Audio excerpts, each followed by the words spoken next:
धामणा लिंगा येथील ward number 3च्या जुन्या आणि नवीन अंगणवाडी इमारतीत नेमकं काय? नागरिकांचा संतप्त सवाल।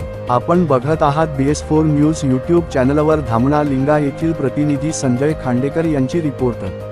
नागपूर ते अमरावती राष्ट्रीय महामार्ग क्रमांक 53 वरील धामणा लिंगा तालुका जिल्हा नागपूर येथे कथित ग्रामपंचायतीने चक्क नादुरुस्त अंगणवाडीची डागडुजी करून तेथे वाचनालय सुरू करत असल्याचे बोलले जात आहे।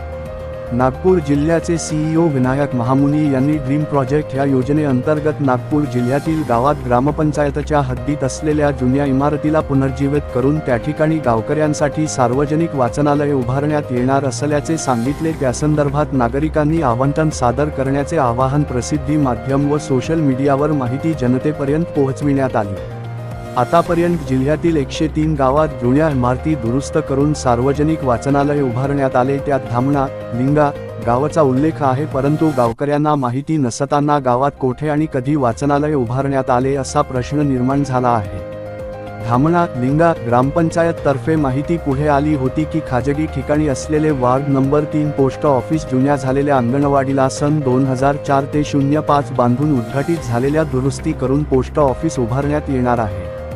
येथील जुन्या अंगणवाडीच्या बाजूलाच नवीन अंगणवाडीची इमारत बांधण्यात आली। सन 2024 ते 25 मध्ये या इमारतीला प्रतिभा पाटील अंगणवाडी वार्ड नंबर 3 असे नाव दिले व गेल्या वर्षापासून येथे अंगणवाडी सुरू आहे। परंतु हल्ली याच अंगणवाडीमध्ये पोस्ट ऑफिस सुरू आहे, त्यामुळे अंगणवाडी की पोस्ट ऑफिस आणि जुन्या डागडुजी पुनर्जीवित केलेल्या इमारतीत सार्वजनिक वाचनालय की पोस्ट ऑफिस हा प्रश्न निर्माण होत पूर्णतः घोळ निर्माण झाला आहे।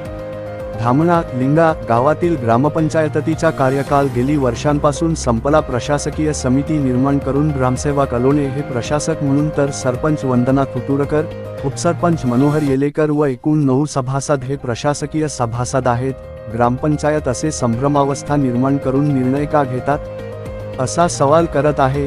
या प्रकरणात प्रस्थापित नेते व ग्रामपंचायतचे काही लोक ट्रिपल गेम तर नाही देत। या बांधकामात आर्थिक घोटाळा तर झाला नाही ना असा प्रश्न निर्माण झाला। आपण बघत रहा अशाच प्रकारच्या बातम्या, घटना, घडामोडी आपल्या लोकप्रिय BS4 न्यूज यूट्यूब चॅनलवर। चॅनलला लाईक, सबस्क्राईब, शेअर करा आणि बेल आयकॉन दाबून चॅनलचे भागीदार होत चॅनलला आर्थिक सहकार्य करा। धन्यवाद। नमस्कार।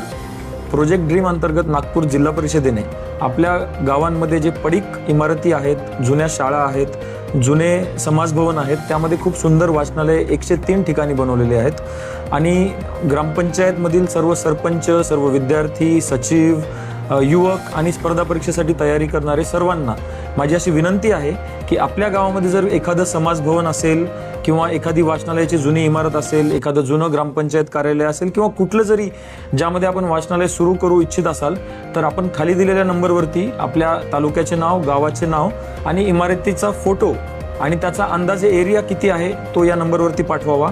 आम्ही येणाऱ्या 6 महिन्यामध्ये नक्कीच तिथे वाचनालय बनवू। सध्या आपण 103 वाचनालय बनवलेले आहे आणि आणखीन 100 ते 150 वाचनालय यावर्षी बनवण्याचा आपला मानस आहे। तर आपली एखादी जी जागा आहे ती एखाद्या विद्यार्थ्याचं भविष्य उज्ज्वल बनू शकते आणि या प्रोजेक्ट ड्रीम मार्फत आपण विद्यार्थ्यांचे आणि गावातील नागरिकांचे स्वप्न नक्की पूर्ण करू शकू।